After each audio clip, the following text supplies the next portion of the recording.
ஜோதிட அன்பர்களுக்கு வணக்கம். நாம் சென்ற வகுப்பில் சூரிய மண்டலம், வானமண்டலம், சூரிய குடும்பம், கிரகங்களுடைய கோட்பாடுகள் பற்றி நாம் ஆராய்ந்தோம்.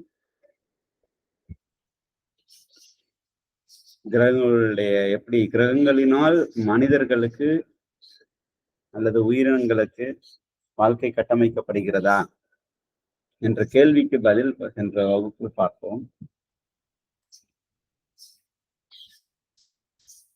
அதனுடைய வாதம் பிரதிவாதங்களையும் முன்வைத்து நோக்கினோம். இந்த வகுப்பில் ராசி மண்டலம் எப்படி பிரிக்கப்பட்டுள்ளது என்பதை பற்றி ஆராய்வோம். ராசி மண்டலம் நமக்கு எல்லாருக்கும் தெரியும். அடிப்படையிலேயே இந்த சூரிய மண்டலத்தில் உள்ள கிரகங்கள் நீள்வட்ட பாதையில் சுற்றுகிறது. அனைத்து கிரகங்களும் வட்டப்பாதைன்னு சொல்லலாம். வட்டப்பாதை, நீள்வட்ட பாதை. ஆனா நம்ம ராசி மண்டலம்னு பார்த்தா கட்டத்துலதான் போடுறோம்.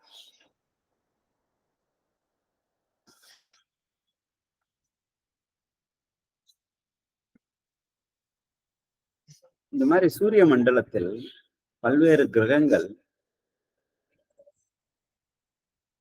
பல்வேறு வகைகளில் வடிவமைக்கப்பட்டுள்ளது.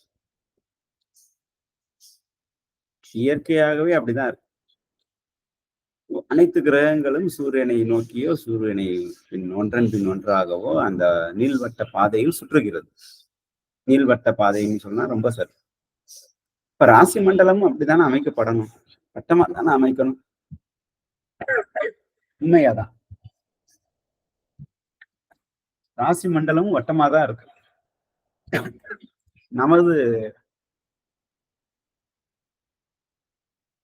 ஆராய்ச்சிக்காகவும் இயல்பாக இருக்க வேண்டும் என்பதற்காகவும் கட்டமா போட்டு வச்சுக்கிறோம்.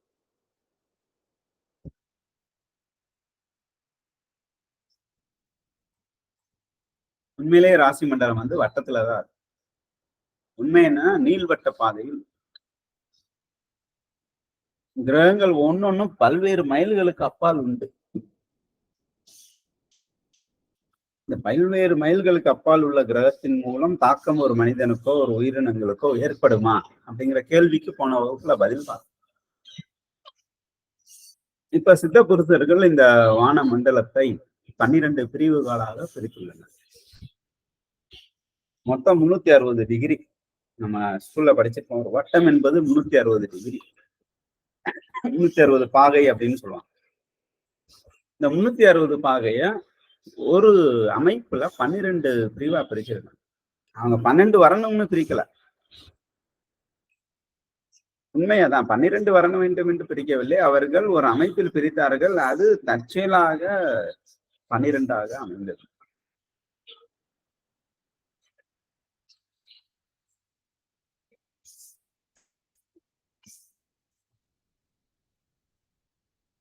முதல் ராசி நம்ம ராசி மண்டலத்துல மேசம், ஏரிஸ் அப்படின்னு ஆங்கிலத்துல சொல்லுவாங்க. ஏரிஸ் அப்படின்னு கீழே இருப்பார். ஏரிஸ், மேசம். அடுத்த ராசி ரிஷபம், டாரஸ் அப்படின்னு சொல்லுவாங்க. டாரஸ். அந்த ராசி மண்டலத்தின் அமைப்பு அப்படின்னு பார்த்தோம்னா ஏரிஸ்க்கு இந்த ஒரு உருவம் கொடுத்துருக்கோம் பாருங்க. நம்ம படத்துல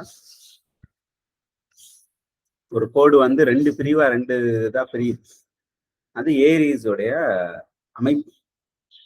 இந்த ராசி மண்டலம் ஒரு 360 பாகை மொத்தம் இருக்கு. அதை 12 பிரிவா பிரிச்சா 30 பாகை வரும்.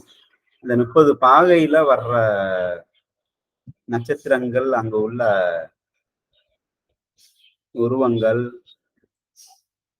கோடுகள் அனைத்தும் ஒரு கண்ணாடி வைத்து பார்த்தோம். பூத கண்ணாடி வைத்து பார்த்தா இந்த மாதிரி ஒரு உருவம் தெரியும். அதை மேசம் அப்படின்னு வச்சாங்க. ரொம்ப பேர் ஆட்டுத்தலை அப்படின்னு சொல்லுவாங்கன்னா ஆட்டுத்தலை போல் உண்டான்.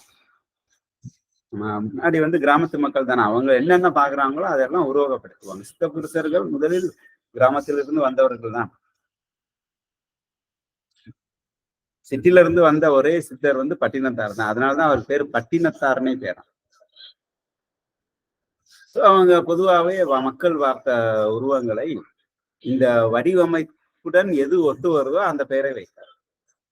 இப்போ ஏரிஸ்னா மேசம், டாரஸ் அப்படின்னா ரிஷபம், ஜெமினி அப்படின்னா மிதுனம். ஜெமினி பார்த்தா 2 கோடு, 4 கோடுகள் உண்டு. கேன்சர் அப்படின்னா 69 மாதிரியான ஒரு உருவம் உண்டு. அதே நண்டு மாதிரி இருக்குன்னு வச்சாங்க. ஜெமினான இரட்டை குழந்தை உருவம் போல் இருக்குன்னு வச்சாங்க. ஸோ மேசம், ரிஷபம், ஜெமினி, கடகம், சிம்மம். சிம்மம்க்கு ஒரு உருவம் இருக்கு. சிங்கம், சிங்க உருவம் தெரியுது அப்படின்னு வச்சாங்க. விர்கோ, கன்னி, அப்புறம் லிப்ரா, துலாம், ஸ்கார்பியோ, விருச்சிகம், சாகிட்டோரியஸ், தனுசு, கேப்ரிகான், மகரம், அக்வாரியஸ், கும்பம், மீனம். இந்த மாதிரி 12 பிரிவுகளாக பிரித்தார்கள். ஒவ்வொரு பிரிவுக்குமே ஒரு உருவம் தெரியும். அந்த உருவத்தை தான் உங்களுக்கு நடுவுல வந்து பிரிச்சு போட்டிருக்காங்க. இந்த உருவமும் ஞாபகம் வச்சுக்கோம். நம்ம ரொம்ப பேர் வந்து வெஸ்டர்ன் கண்ட்ரீஸ்ல அந்த உருவம் வந்து கரெக்டா மதிப்பிடுறாங்க.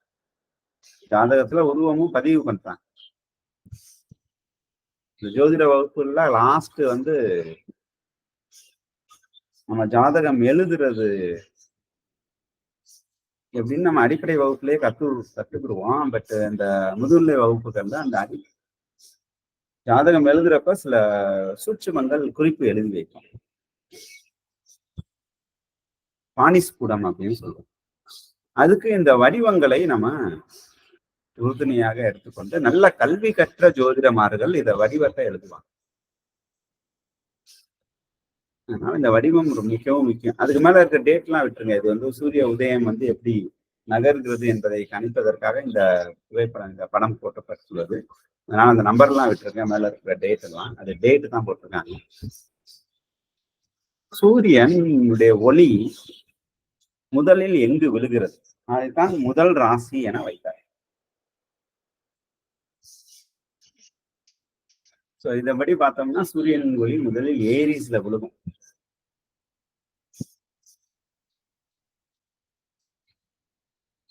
மேச ராசியில் மேசம் ரிவர்ஸ்ல இருக்கு. மேசம், ரிஷபம், மிதுனம், கடகம், சிம்மம், கன்னி, துலாம், விருச்சிகம், தனுசு, மகரம், கும்பம், மீனம் என ரிவர்ஸ்ல இருக்கு. ஏரிஸ்ல இருந்து ஆரம்பிச்சு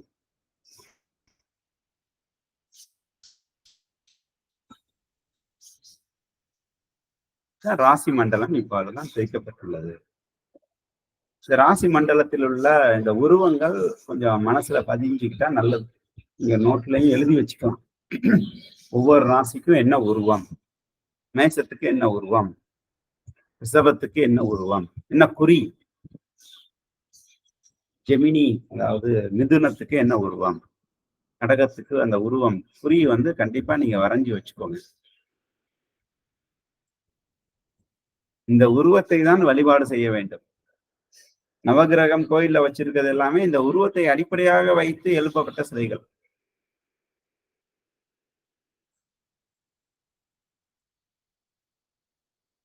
இந்த உருவத்தை தான் நம்ம எந்திரங்களில் எல்லாம் பார்க்கலாம். எந்திரங்களில் பார்த்துருப்பீங்க. இந்த உருவம் வந்து ரொம்ப முக்கியமானது, குறிப்பெடுத்து வச்சுக்கோங்க.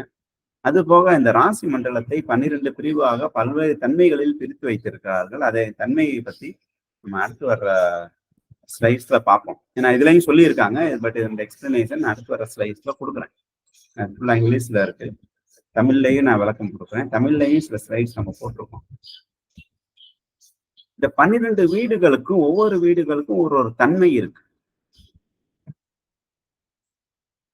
1ஆம் வீடு அப்படின்னு சொல்றோம்.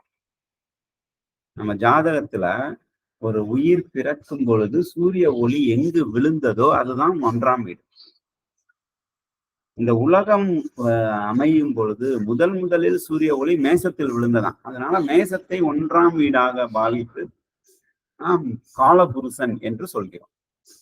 காலபுருஷ தத்துவம்னு சொல்லுவாங்க. உலகம் உருவாகும் பொழுது சூரிய ஒளி எந்த மண்டலத்தில் முதலில் விழுகிறதோ அதுதான் முதல் ராசி. அதனால் மேசத்தை 1ஆம் வீடு அப்படின்னு வைத்து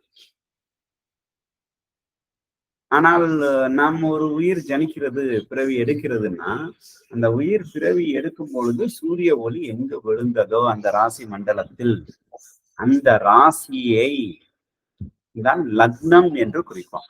நம்ம ஆங்கிலத்துல அசெண்டன்ட் அப்படின்னு வச்சுப்போம். அந்த லக்னம் தான் அந்த ஜாதகத்துல லான்னு போட்டிருப்பாங்க ரொம்ப குறிப்பா. லான்னு போட்டிருந்தா லக்னம் அப்படின்னா உயிர் ஜனிக்கும் பொழுது சூரிய ஒளி விழுந்த இடம். சூரியன் எங்க வேணாலும் இருக்கும். சூரியன் ஒரு இடத்துலதான் இருக்கு. இப்ப ஆவணி மாசம் பிறந்ததுன்னா சூரியன் வந்து சிம்மத்துல இருக்கும். பிறகு சித்திர மாசத்துல சூரியன் மேசத்துல இருக்கும். அப்படின்னு ஒவ்வொரு மாசமும் மாச பிறப்பப்ப கரெக்டா சூரியன் மாறிக்கிட்டே வரும். ஆனால் சூரிய ஒளி வருது உயிர் ஜனிக்கும் பொழுது, ஏன்னா 24 மணி நேரத்துல சூரிய ஒளி அப்படியே படரும்.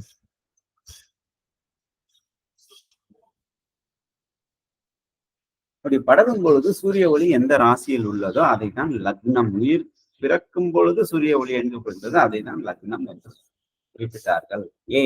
இங்கிலீஷ்ல வந்து அசெண்டன்ட் அப்படின்னு சொல்லுவாங்க. ஏன்னு போட்டிருப்பாங்க நம்ம வெஸ்டர்ன் கண்ட்ரீஸ்ல ஜாதகத்துல. நம்ம இதுல வந்து லான்னு போட்டிருப்பாங்க. அதுதான் முதல் வீடு அப்படின்னு சொன்னாங்க. 2ஆம் வீடு, 3ஆம் வீடு அப்படின்னு மொத்தம் 12 வீடுகளாக ராசி மண்டலத்தை பிரித்தார்.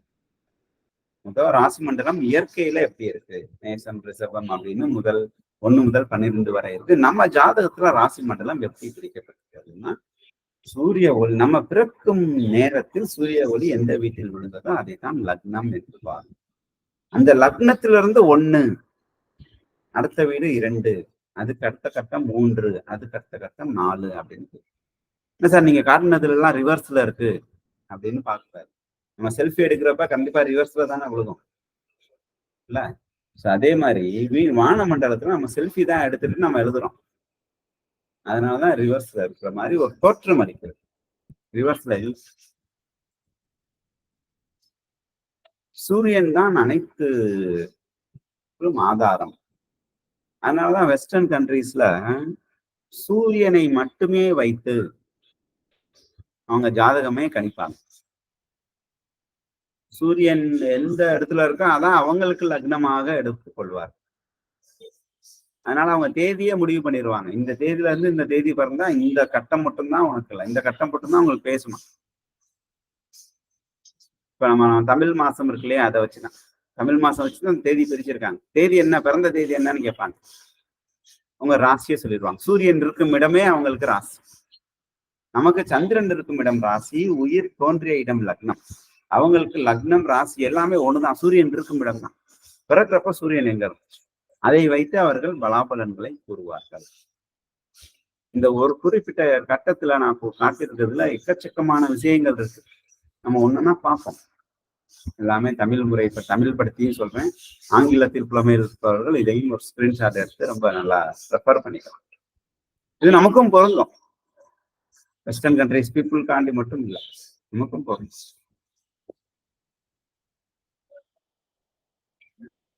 இதுல 12 வீடுகள் நம்ம சொல்லியிருக்கோம்.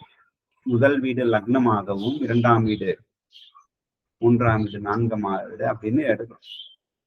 சந்திரன் எந்த வீட்டுல இருக்கோ அதை ராசியாக எடுத்துக்கொள்கிறோம். லக்னம் தான் பிரதானம் நம்ம ஜாதகத்துல. லக்னம் தான் பிரதானம். லக்னத்தை அடிப்படையாக வைத்து பலன் எடுப்பது. லக்னம் தான் முதல் வீடு. இந்த முதல் வீடு என்ன சொல்லுது? Who am I அப்படின்னு சொல்லுது. நான் யார் அப்படின்னு சொல்லுது. 2ஆம் வீடு என்ன சொல்லுது? வாட் ஐ ஹாவ், என்கிட்ட என்னெல்லாம் இருக்குங்கிறத சொல்லுது. தனம், வாக்கு, குடும்பம் அப்படின்னு நம்ம சொல்லிடுவோம் இல்ல. 3ஆம் வீடு என்ன சொல்லுது? நான் என்ன யோசிக்கிறேன், வாட் ஐ திங்க். தைரியம், வீரியம், விஜயம், இந்த 3மே 3ஆம் வீடு சொல்லுது. இளைய சகோதரம் அப்படின்னு நம்ம விரிவுபடுத்தி பார்க்கலாம் அடுத்து வர்ற வகுப்புல. 4ஆம் வீடு என்ன சொல்லுது? நான் என்ன உணர்கிறேன், வாட் ஐ ஃபீல். நான் என்ன உணர்கிறேன் என்பதை 4ஆம் வீடு சொல்கிறது. எதை வைத்து உணர்வேன்? என் தாயை வைத்து உணர்வேன். எனது வண்டி, வாகனம், சொத்து பத்துக்கள், வீடு, வண்டி, அதை வைத்து உணர்வேன். ஸோ 4ஆம் வீடு நம்ம என்ன சொல்றோம்னா வண்டி, வீடு, வாகனம், தாயார், சுகங்கள், சுகஸ்தானம் அப்படின்னு சொல்லிடுவோம். இது 4ஆம் வீடு, வாட் ஐ ஃபீல். 5ஆம் வீடு, வாட் ஐ வில், நான் என்னவாக மாறப் போகிறேன், என்னவாக ஆகப் போகிறேன் என்பது 5ஆம் வீடு சொல்றோம். I will.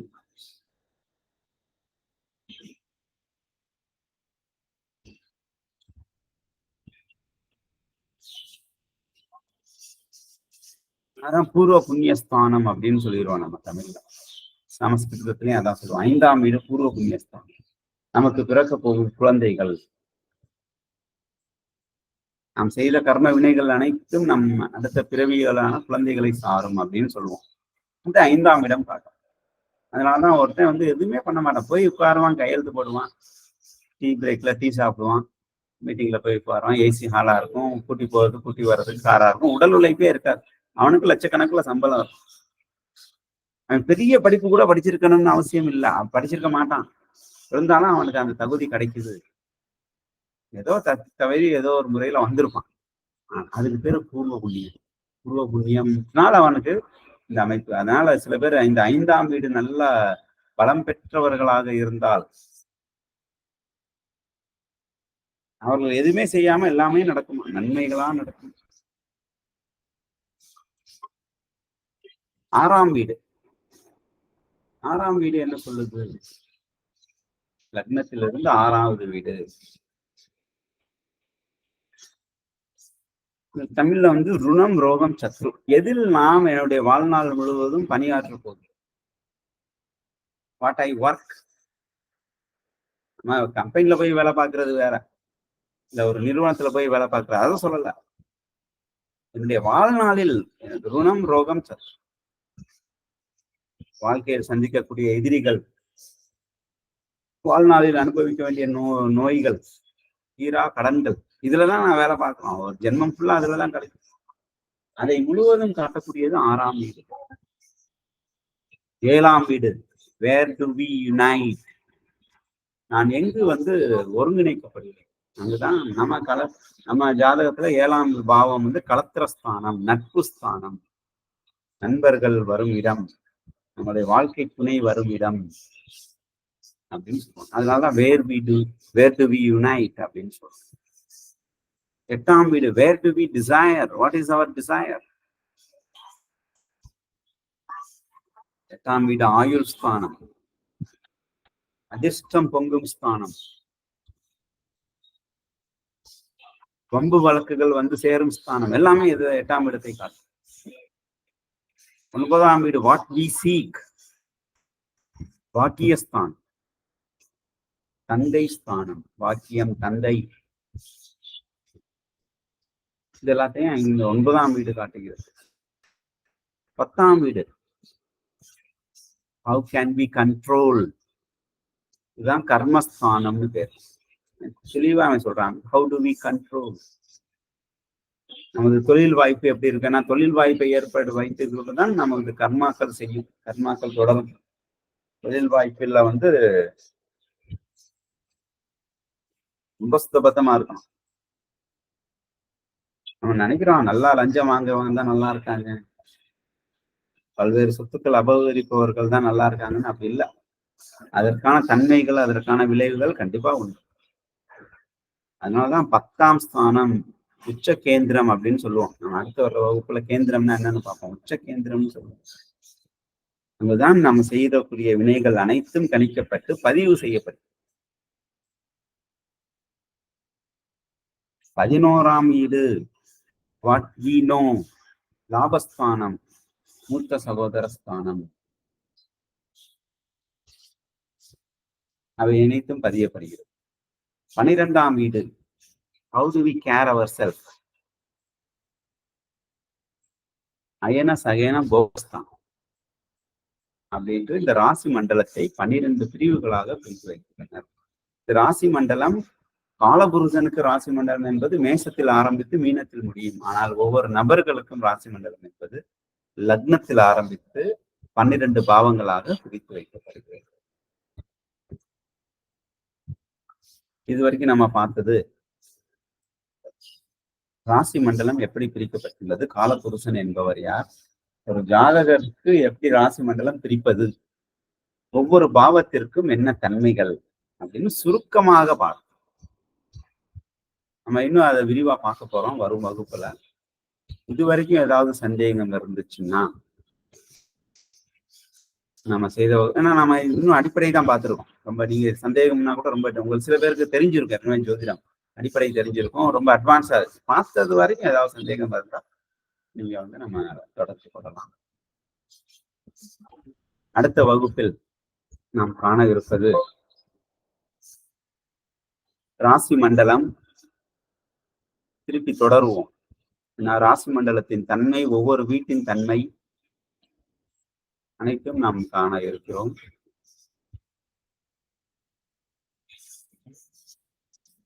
சரம், ஸ்திரம், உபயம் என்றால் என்ன? சத்வகுணம், ராஜகுணம், தாமஸ் குணம் எப்படி அமைகிறது?